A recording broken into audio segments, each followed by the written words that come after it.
Today I'm going to show you how to start a sourdough starter. I'm going to give you a step-by-step how to start your starter in 5 days. If you feel pretty comfortable with sourdough in general, you just want to like a little bit of a reminder or refresher, then you just need this one video. If you want to follow along with me for the next 5 days, sign up and I'll make sure that you get your schedule in your email every day so that you can get your sourdough starter started no fail. And if you want, you can also sign up for my virtual no fail sourdough start.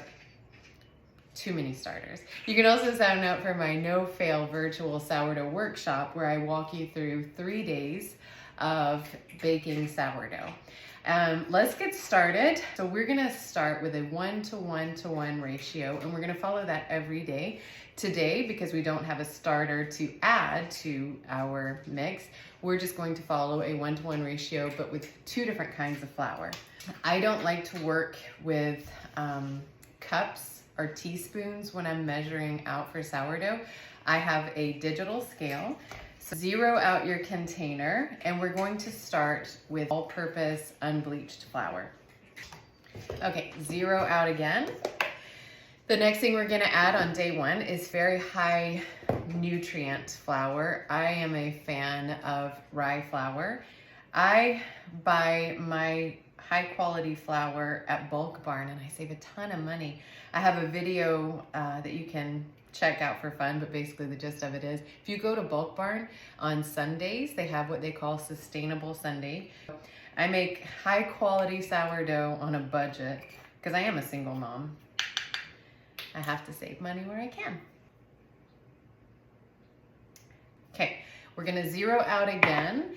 And if you've watched any of my videos, you know that I always measure my water separately in a separate container because that is a great way to mess up and cry, is to pour too much water into your mixture and then you gotta start all over.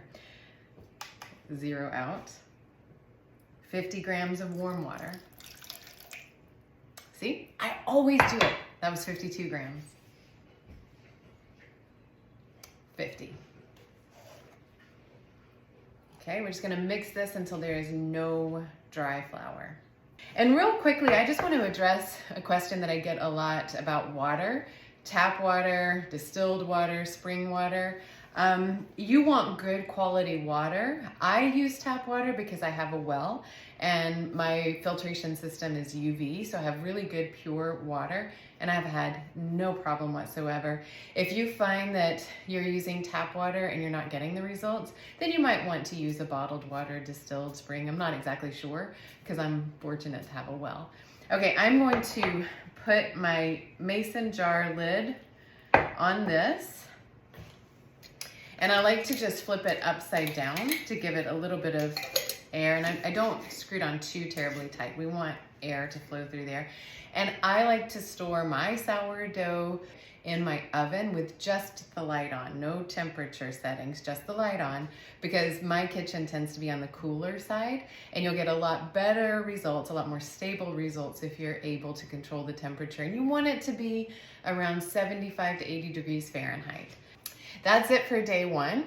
Tomorrow we'll just do a 1:1 ratio, equal parts this new starter, equal parts flour, equal parts warm water, and we'll let it sit another day. We're gonna repeat this process for 5 days with the exception of day 3 and 4. We're gonna feed it twice.